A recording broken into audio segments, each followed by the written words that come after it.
غذا جو چاہے وہ استعمال نہ کرے، اپنی نگرانی میں اپنے آنکھوں کے سامنے بنا کر ہمارے گھر میں ڈالے جانے والا گرم مسالہ ہماری نگاہوں میں ہماری نگرانی میں ہو، آٹا جو ہم استعمال کرتے ہیں وہ ہماری نگرانی میں ہو،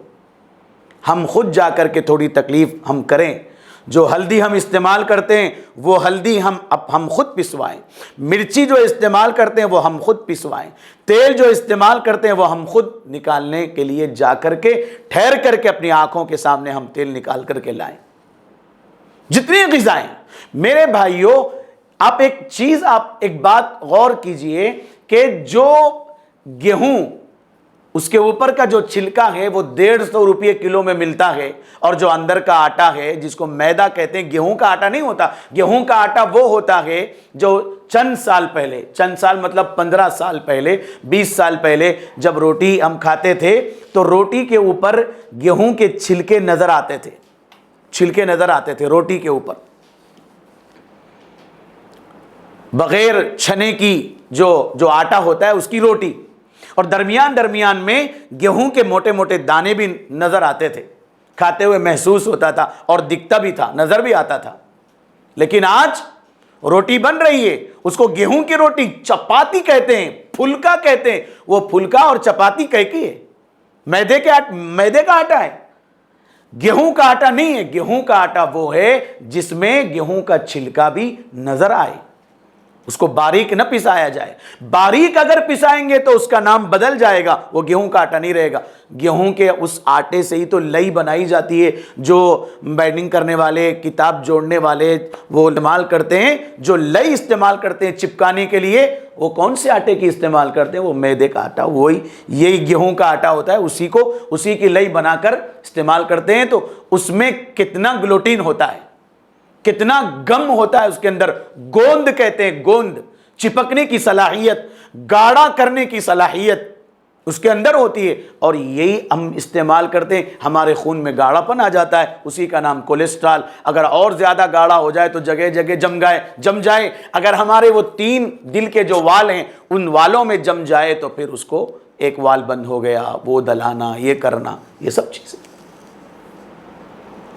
میرے بھائیوں، مجھے سننے والے تمام ناظرین، سامعین، دیکھنے والے، سننے والے، میں سب کو اس عنوان کے ذریعے میں یہ پیغام دینا چاہتا ہوں کہ ہم جہاں اپنے عقیدوں کے بارے میں ہم کو آج کے زمانے میں ہمیں ایکشن لینا ہے، عقیدے صاف کرنا ہے، پاک کرنا ہے، ایسے ہی ہمارے گھروں میں بچھنے والے دسترخوان کو بھی ہم غذائیت سے بھرپور بنانا ہے۔ حفظان صحت کے جو اصول نبی کریم صلی اللہ علیہ وسلم نے بتائے ہیں اور عملی طور پر دکھائے ہیں، ان کو استعمال کریں، اور جتنی غذائیں اللہ کے نبی صلی اللہ علیہ وسلم نے استعمال فرمائیں ان تمام غذاؤں کو ہم اپنے گھروں میں رکھیں۔ مجھے بھوک لگی، رات کے وقت میں بھوک لگی ہے مجھے، اب بھوک لگی تو میں کیا کھاؤں؟ کرکرے کھاؤں، لیس کھاؤں، ٹوسٹ کھاؤں، بیکری کے آئٹمز کھاؤں؟ مجھے بھوک لگی ہے، میں بسکٹ کھاؤں؟ کیا کھاؤں؟ اگر میں اپنے سوچ کے انداز کو اگر بدل لوں، عادت کو اگر بدل لوں، جو چیزیں میں گھر کو لا رہا ہوں اس کو لانا اگر میں بدل دوں، میں گھر میں یہ ٹوسٹ، یہ بیکار چیزیں جو صحت کے لیے نقصان دہ، صرف منہ کا مزہ، اگر میں اس کو لانا چھوڑ دوں، اس کے بدلے میں اگر میں اجوا کھجور، جب فریج کھلے اجوا کھجور مجھے نظر آئے، اور میرے کھانے کے ٹیبل پر میں ایک چھوٹی سی ٹوکری میں اس میں میوے رکھوں، پپیتا رکھوں، موسمبی رکھوں، سنترا رکھوں، سیب رکھوں، انار رکھوں، اور گرین گریپ، ہرا انگور رکھوں، یہ میوے میں رکھوں، اور ڈرائی فروٹس رکھوں، انجیر رکھوں، زیتون کا پھل رکھوں، کشمش رکھوں، اور اجوا کھجور کے علاوہ جو عام کھجور ہے وہ رکھوں، گاجر رکھوں، کھیرا رکھوں، یہ سب حضور صلی اللہ علیہ وسلم کو جو پسند تھیں وہ غذائیں، خربوز رکھوں، تربوز رکھوں، اور نبیذ میں بنا کر رکھوں۔ کبھی گھر میں حریص کے بجائے, بریانی کے بجائے کبھی میں بچوں کو سرید بنا کر, حضور صلی اللہ علیہ وسلم کو سرید بہت پسند تھا, وہ بنا کر کے بچوں کو میں اس کا انتظام کر کے میں بچوں کو کھلاؤں, میں بھی کھاؤں. کبھی سرکہ استعمال کروں کہ گھر میں سرکہ رہے بنا ہوا, روزانہ نبیذ بنتی رہے یا موقع موقع سے بنائی جائے نبیذ, کشمش اور کھجور اور مختلف چیزوں کے ذریعے. اور اسی طرح حضور صلی اللہ علیہ وسلم کو تلبینہ پسند تھا, میں وہ تلبینہ جو جو سے بنا ہوا ہے وہ کبھی میں گھر میں جو لاؤں, جو کا آٹا پسا کر کے میں جو کی روٹی کبھی بنا کر کے کھاؤں, بچوں کو کھلاؤں. یہ سب چیزیں اللہ کے نبی صلی اللہ علیہ وسلم کو جو پسند ہے, اس میں تلبینہ, سرید, سرکہ, گوشت اور نبیذ, دوہا ہوا دودھ, تازہ تازہ دودھ, پاکٹ کا نہیں, تازہ تازہ دودھ, انار, شہتوت, تربوز, خربوزہ, انگور, اجوا کھجور, معمولی جو کھجور ہے وہ کھجور, اور ککڑی, کھیرا, کدو, کشمش, یہ سب چیزیں, اتنی ساری چیزیں اگر میں رکھوں اور میں بھوک لگی تو کھاؤں, اسی 1-2-3 زیادہ پیٹ بھرنے تک اگر میں کھا لوں,